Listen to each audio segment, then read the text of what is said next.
Hello, welcome to this week's edition of the MMA Freakcast. My name is Matthew Salzer. My name's Edson Valenzuela. And today we are talking about a few different things. First of all, we had a busy weekend in the MMA, the most notable event of which was the Bellator and Glory Dynamite event. So, the major thing, a few of the major events that happened at that event.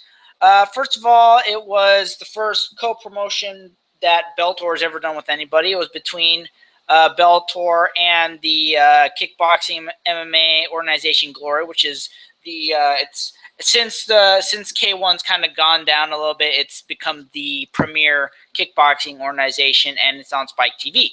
So, because of that because of the Spike partnership, that's what allowed Bellator and Glory to co-promote and post all the fights together on one giant fight card.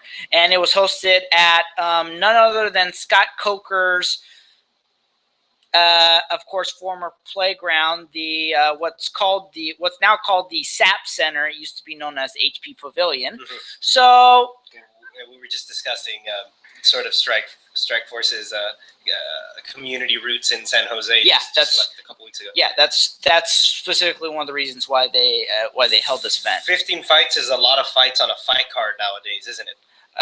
Yeah, 15. I think that was like more than 15. Sheerdog, I think, only has 15 listed. Sheerdog only has the MMA fights. It doesn't include the kickboxing fights, which there were 5 kickboxing fights. So and also it was because of those.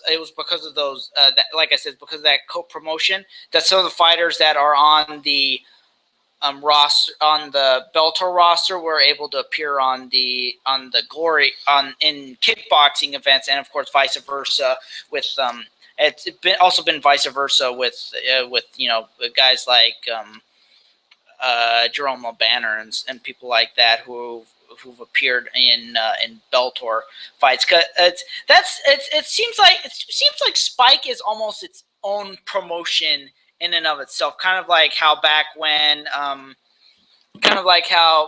Fighting Entertainment Group, they owned both K1 and Dream. Yes. It allowed things to kind of flow. It allowed fighters to flow in between because they owned both promotions, so they could do whatever they want. Spike is kind of the same thing. Obviously, they don't have Viacom. Spike's parent company only owns Bellator, but because of that partnership, it allows things to go a little bit more fluidly. Back when TNA was on Spike, it allowed that partnership to flow as well. You had Mo Lawal. Yeah, right. Mo Lawal, T. Ortiz, Rampage, people like that. Yeah, it allowed them to go back. A card like this harkens to Japanese style cards, right? As sort of end of the year festivities, stuff like that. So Pride FC, I don't know if anybody did it before Pride, but Pride FC would run co-promotions with K1. I think that happened once, and that was the original Dynamite, which was the summer event, and then from then on they started doing the New Year's Eve cards, and that's how. But those were exclusively K1 events. For the most part. After that, because that first event was called Dynamite Shockwave. Uh-huh. After that, Pride started doing their own Shockwave events. That became their New Year's Eve card until they got bought out. Then after that, it was pretty much Dynamite held the. Do I remember Dream and K1 cross promotions? Yeah, that was Dynamite. Yeah, that was. The only other Dynamite card that took place in the middle of the year was Dynamite USA at the Coliseum. So that was the only other time that there was ever a. So that would be 2 U.S. ones then now. That would make the two that have occurred not during New Year's time have occurred on U.S. soil. Right. Since that original Dynamite Interesting card. Factor. Yeah. So did you Did you get a chance to watch any of these, or at least watch any of the highlights on any of these fights? I have not had a chance to watch the highlights. And my original plans to watch, I was originally going to watch the fights, but those plans fell through. What have been the sort of general, as far as you've like read and stuff or researched, what's been the general reaction to the card and to the main event? It was the general reaction has been that the actual MMA fights were pretty good.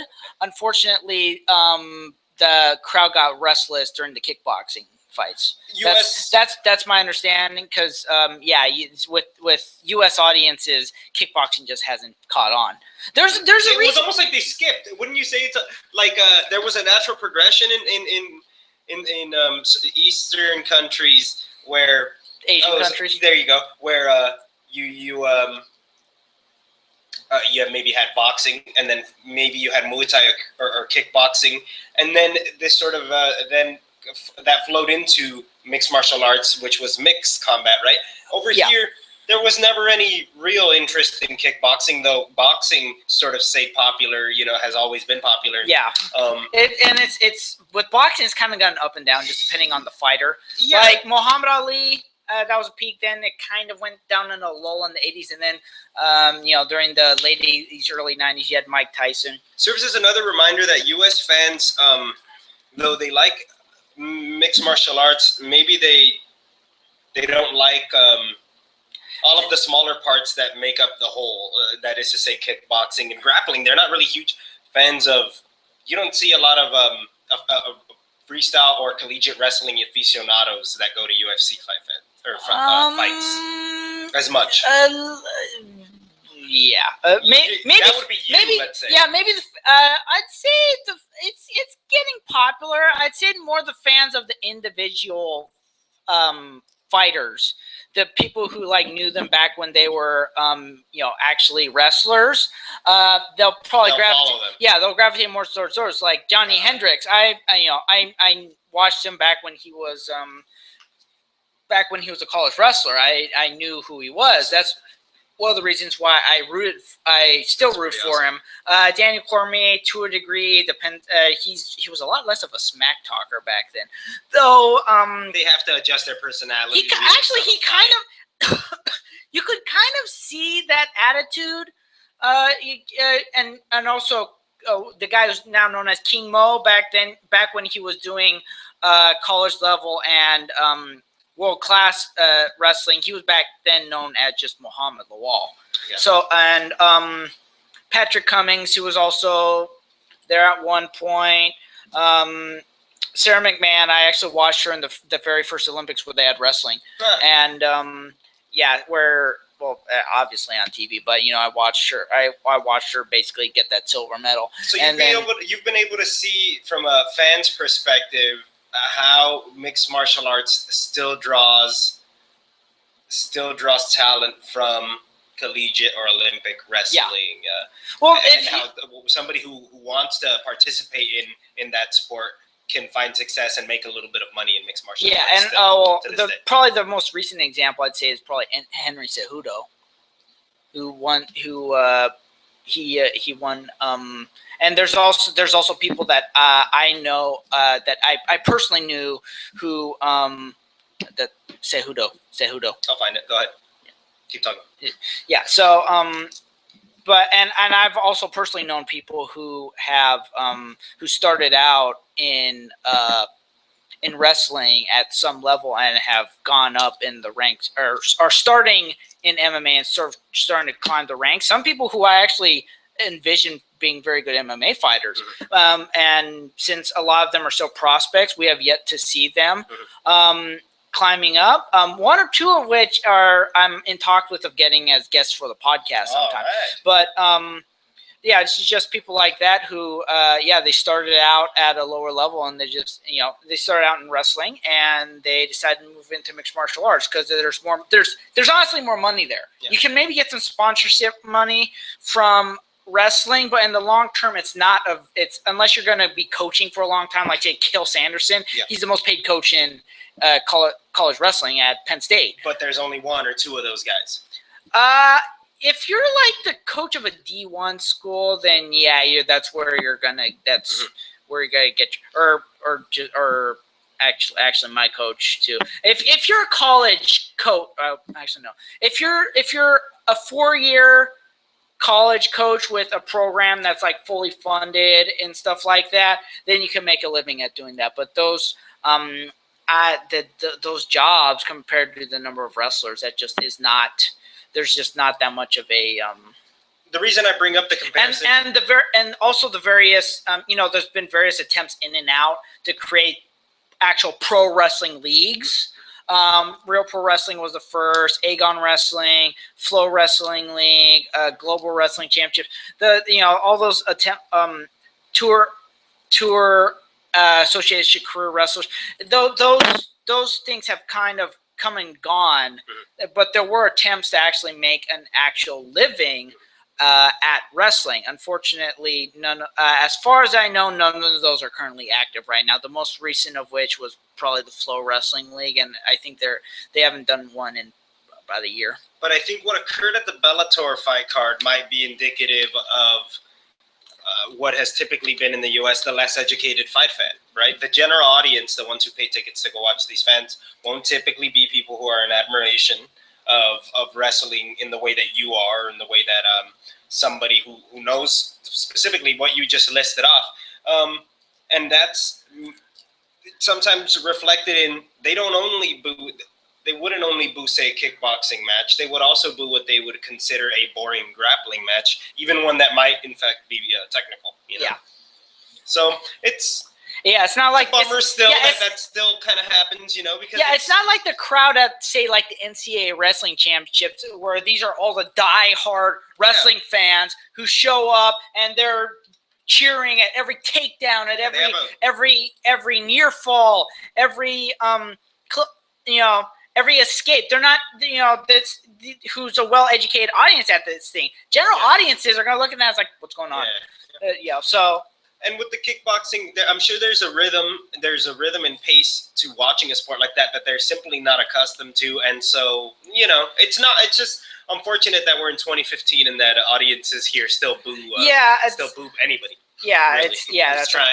That's unfortunate. For your entertainment. Yeah, but I think with a hybrid card, Scott Coker is definitely a visionary, and he's a good promoter. He's definitely a good promoter. He's we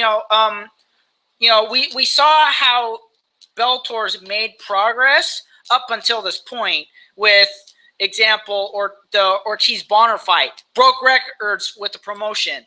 The Kimbo Slice Ken Shamrock fight broke records with the promotion.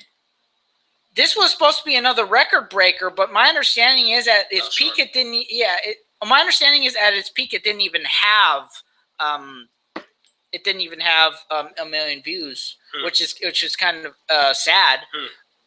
But he is a vision. They had built up a lot of steam up until this point. I feel like with what you had just mentioned. I mean, that Kimbo Ken Shamrock card was not but 2 months ago, let's say, right? Yeah. So I feel like they have been sort of riding on a little bit of momentum, and so that's interesting. I didn't know that those were the numbers, and I wonder what that. I mean, would you say that primarily has to do with the fact that it had kickboxing on the card? I hate to say this, but I think so. Yeah, it's like I said. I can totally understand his wanting. Scott Coker's wanting to put on a big show like this. I can totally understand that. Not only that, but I feel like old school MMA fans love it as a concept, right? Would love. I'm sure there was a lot of anticipation leading up to this by those who would consider themselves old school MMA fans because of, right? It reminds you of the days where you would be able to watch a Japanese fight card that brought together a bunch of different talent from everywhere. Yeah. And it's unfortunate that it went down this way, but I don't think the idea of a hybrid show is necessarily a bad one. I think Scott Coker needs to readjust his thinking in terms of an American audience. What's popular with American audiences? Well, let's see. American audiences, what's the things that are popular? MMA, boxing, and pro wrestling. In recent years, some hybrid Japanese cards have actually included not just MMA, not just kickboxing, but also pro wrestling. And that's mainly because of the fact that Inoki Bombaye, it's hosted by Antonio Inoki. He's a legendary pro wrestler in Japan. And he's trained MMA fighters like Josh Barnett, legitimate MMA fighters. Yeah, legitimate MMA fighters. He was at one point promoting Yota Machida. That's how Machida got into MMA is because Inoki saw him and discovered him, brought him over to Japan. That's how he got his name out there. That's where he got his start. So I think, and now I can understand that might be a little difficult considering that as of right now, Spike does not have a pro wrestling partner, but it's maybe they should consider signing a new promotion. Obviously, TNA is not going to work. They were swapping out a cage and a ring. They had a cage and a ring right next to each other, out in the center. That's how they were doing it. So that's how they might be able to handle their other promotions, rather wrestling or something like other styles of promotions, boxing or wrestling. Yeah. Well, there's actually a regional promotion in Orange County that puts on regular hybrid shows. They're boxing MMA shows on a regular basis. I'd say maybe every 2 months or quarterly or something like that. And they host them at the OC Fairgrounds. And they hold them in rings. Yeah, they MMA fights as well. Yeah, they hold them in rings, which if you think about it, isn't all that uncommon considering the pride roots and stuff like that. So even Bodog fights had it in a ring. Even the IFL had it in a ring. Affliction too. Affliction in a ring. I prefer the ring. I think Legacy FC may no. People just stare at me funny now when I try to bring up how the cage is not preferable because it's become so normal. Everybody's so used to it at this point, Yeah. So that's I think Scott Coker needs to readjust his thinking in terms of an American audience. If you want to host a show in Japan, it's a nice gesture. This would have worked better, I think. I mean, this would have worked great in Japan. Let's be honest. This would have worked great in Japan. It would have worked great in Japan if Tito Ortiz is not the main event. I think you have to find the Japanese equivalent of who Tito Ortiz is. Only because if you're holding an event in Japan, I think you got to placate the Japanese fans in that way. True. The same way that Tito Ortiz is doing that for fans over here. Yeah. He's sort of emblematic of the casual fan who enjoyed MMA from 2000 to 2008 or so, right? And so a lot of those people still might follow it on occasion and see, hey, I remember Tito Ortiz, I'm going to watch one of his fights. So it would have had to be the same thing, I feel like, in Japan. Maybe find who's the Japanese Tito Ortiz, who's kind of old, washed up, not Takaraba because he's kind of got brain issues, but who would have... Yeah, I don't think he's competed in a long time. Let's try to think of who would have been a nice headliner if they would have held this card. You know what? As long as we're talking about that, I'm just going to bring up another subject. Go ahead. During the show, it was announced Fedor signed with So then everything, I thought about that today. He, in essence, signed with the Bellator. people at Combat Press should be ashamed of themselves. I'll say that on the record. They're the ones that ran that he had signed with UFC first. Remember that you and I had discussed it. Yes. So they broke that, not knowing that it was true and it was a lie. Yeah. I mean, misinformed. I'm sure there were negotiation talks. I kept hearing that, and honestly, that's honestly what I expected because, in all honesty, that's where most of the competition is. But obviously, this is one of those cases where that's probably misdirection. No, they threw it out there so that they could use it as a negotiation tactic. Probably. This is probably one of those things where the old issues kept coming up. The typical M1 and what was Vladislav Frankenstein. That guy? Yeah. My goodness. I think this Finkelstein. Yeah, I think it was that old thing. But something else that was also announced at the event. Let's see if it's listed here. Okay, it's not listed here. I'm gonna have to look it up. But something else that was listed at the event is that the Fedor's first fight on Spike, because officially the contract is with Spike. So no, that's not what I was looking for. So his first fight actually isn't going to be in a Bellator cage in the U.S. His first return fight is going to be in Japan for a New Year's Eve event. Don't know officially what the promotion is called, but it's being put on by I believe it's the Pride founder, Nobuyuki Sakakibara. So Nice. he's and this goes back to the willingness of Scott Coker in co-promoting, because officially whatever this new promotion is, it's going to be the partner of the Asian partner of. So is this some sort of forthcoming promotion, like a mystery promotion that they haven't announced yet? Or can it be an existing one that they haven't? We don't know yet who it is. This was officially their coming out. We don't have a name connected to it, but this is the name.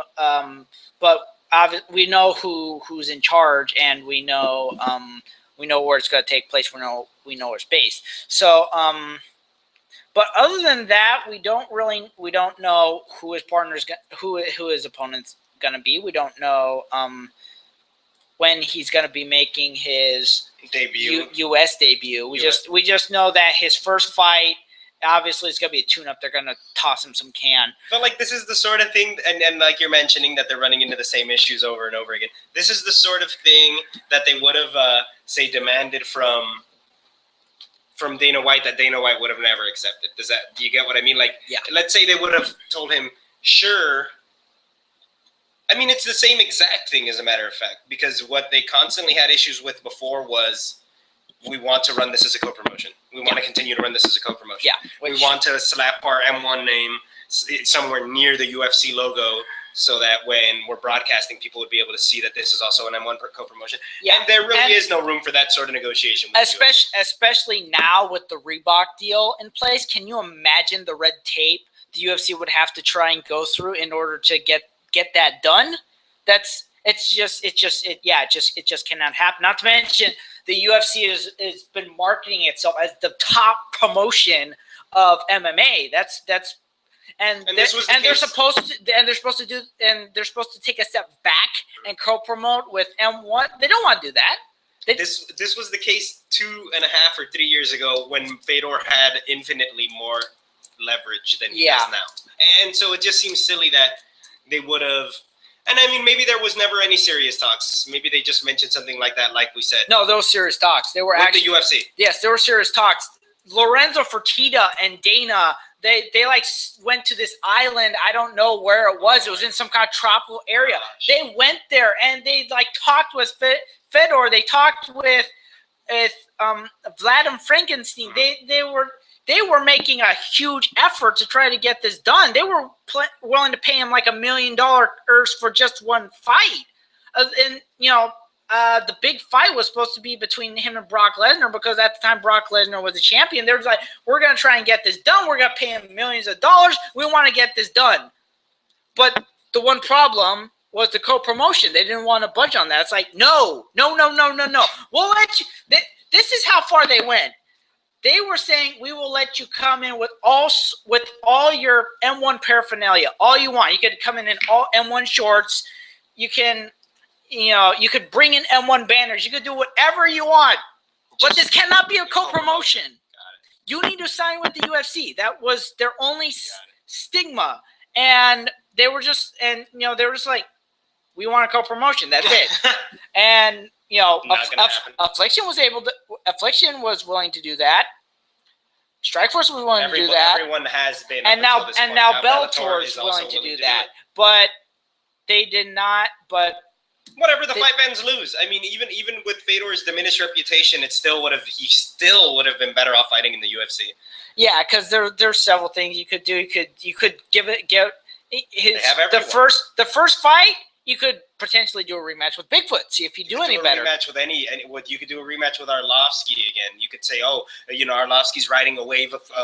Because he's on that momentum. He just beat Frank Mir. he just beat Frank Mir, as controversial as You'd be that able to put him in a fight match with was. Frank Mir, and it would be like, okay, that's cool. Frank Mir just lost, and Fedor is trying to do a comeback. It's unfortunate. It sucks. I mean, I would have preferred it, and I thought that it might happen, and it's a bummer.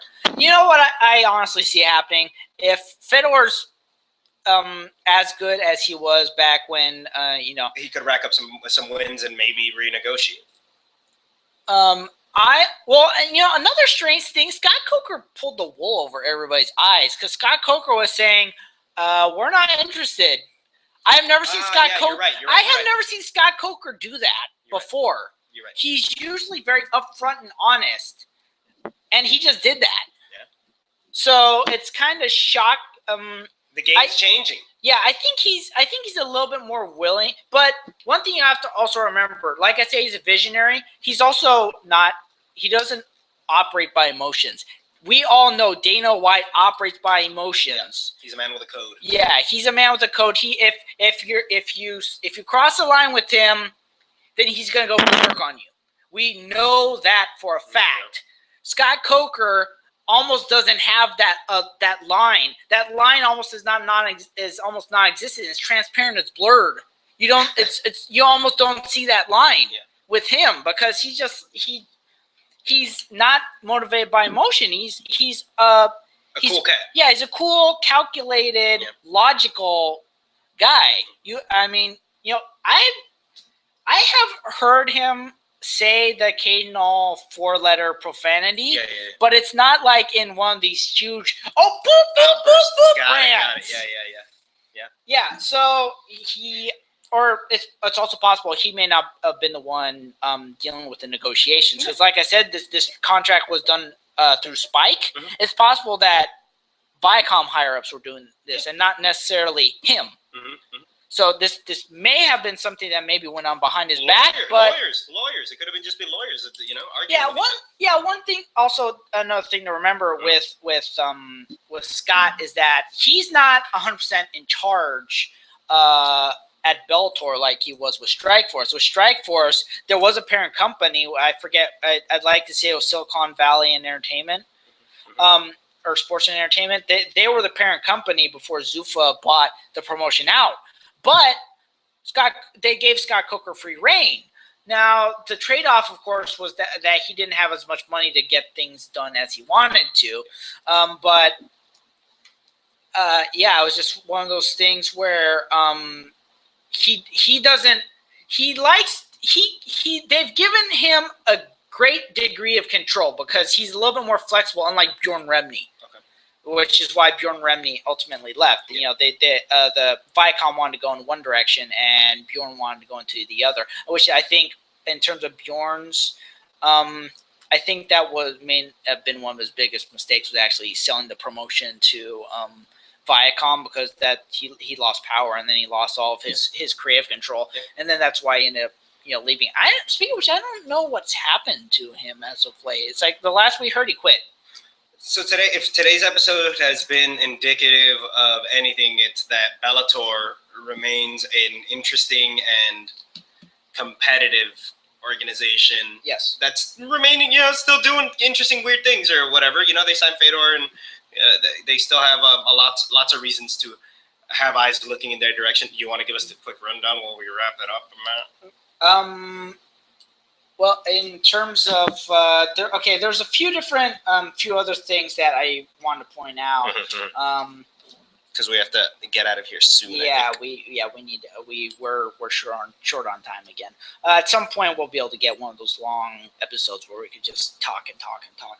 But so a few weeks ago, there was weight cutting regulations finally put into place. Check that out. The state of Arkansas and the state of California, they're different. In the state of Arkansas, I believe you can't weigh, and they're both being put on in the amateur levels. But the idea is to see if it'll work or not, and eventually to move it up. In Arkansas, it's that you cannot, the night of the fight, you can't weigh more than 7% above the.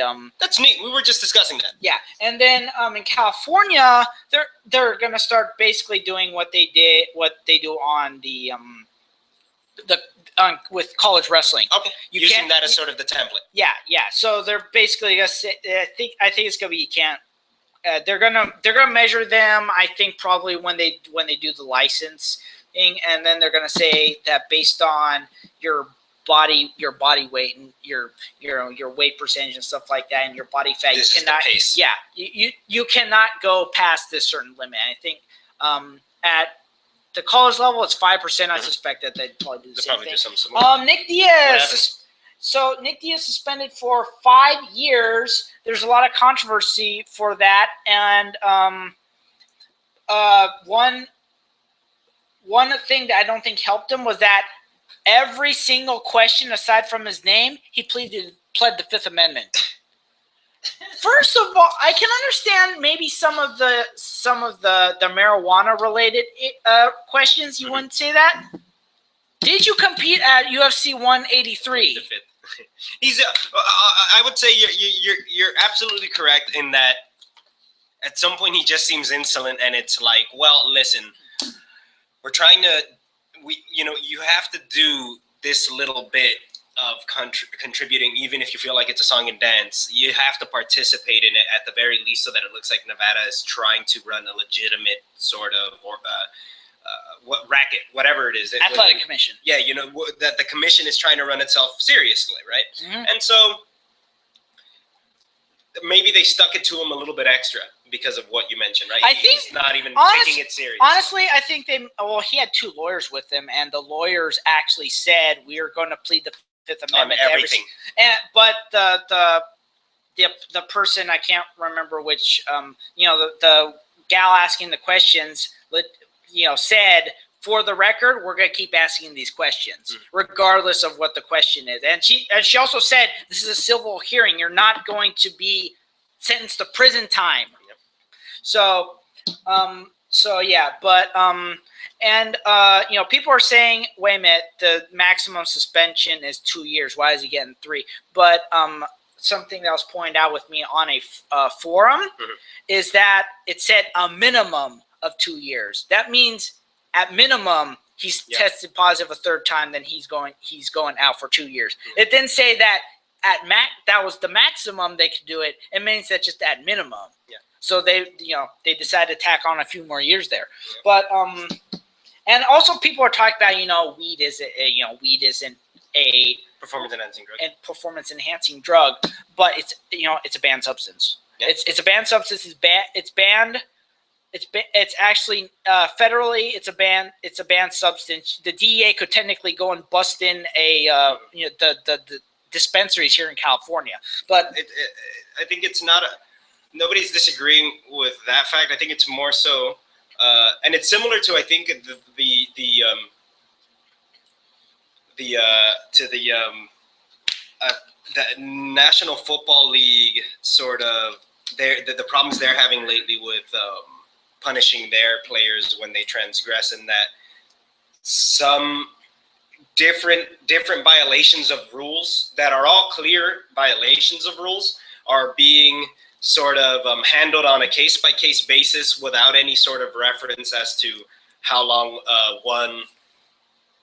one punishment should be compared to the other one. And a lot of people I don't think see that the punishment is relative to whatever the transgression was, Well, speaking of football, Brady's suspension got overturned by a judge, by a judge, and people are saying that Nick is going to try and do similar. They're saying he's gonna appeal it and he's gonna get struck down. But the most I could see is that maybe they get those 3 years tacked off and he's suspended for 2. But the fact of the matter is he tested positive. Yeah. You could say, well, they are saying from the WADA from the WADA laboratories he tested positive. Quest Diagnostics is a good laboratory. Is a good laboratory service. So wrap it up. Okay. So that Ultimate Fighter 22, that's been pretty interesting so far. So far it's living up to the hype. So far. I mentioned to you earlier, I think we're going to be able to do a interview with a gentleman that's on that show. Tom Galecchio, he's on Team USA. fought in Maximum Fighting Championships. So we'll hopefully have a few things to say. We can. He's contractually obligated not to say anything beyond what's been shown so far. But I'm confident we'll be able to talk to him in the future and maybe get some impressions on what happened in the house afterwards. Yeah. Right? That'd be fun. Okay. So, and then very briefly, UFC Fight Night, Barnett versus Nelson, Japanese fight card in Saitama Super Arena. That's gonna be happening this weekend. So yeah. Good to see Barnett back on the saddle. Yeah. Whatevs. He's been out for a while. He was suspended too? No. He wasn't suspended. He was just out for a while. I don't think it was necessarily anything medical or anything like that. He was just out. He was just. I don't. He competed in some of those Metamoris fights. I don't know if that was necessarily conflict. He was just out for a while. I don't know what it was. Maybe he was filming a movie or something like that. I just don't know. But he was out for a while, so he's finally back in the saddle. Yeah. Cool. Okay. So yeah, that's that. Quick announcement. The September 15th to November 15th is officially Hispanic American Heritage Month. So in honor of the event, as I've done for the past 2 years, I'm going to put on a list. And also, I'm going to be taking suggestions on a Halloween top 10 list. I've done those for the past 2 years. I'm kind of drawing a blank this year because, do you have any suggestions for that? Oh, suggestion, goodness. Maybe? Top 10 scariest fighters. I mean, I have actually good ones. I have actually done that as a list before. I'll redo it. That's it. I have top 5 scariest girl fighters. I'm not going to say 10 because I don't want to say that there's that many. I don't want to call that many girl fighters probably scary. Are that many actually? Okay. I could go with that. But be careful calling them scary. No, I think I'll just go with the general. I'll redux it because I've been thinking about doing reduxes for a while, so maybe I'll just do a redux for that. I'll take any suggestions on comments on any of the other, on my Twitter or whatever. So, okay. So thank you for this episode. I'm at Matthew Salzer is my Twitter handle. Edson_V, and yeah. And you can follow the website at MMA Freakout. Is the Twitter. MMAFreak.com is the website. Check it out. And that's it. We will see you next week. Thank you all.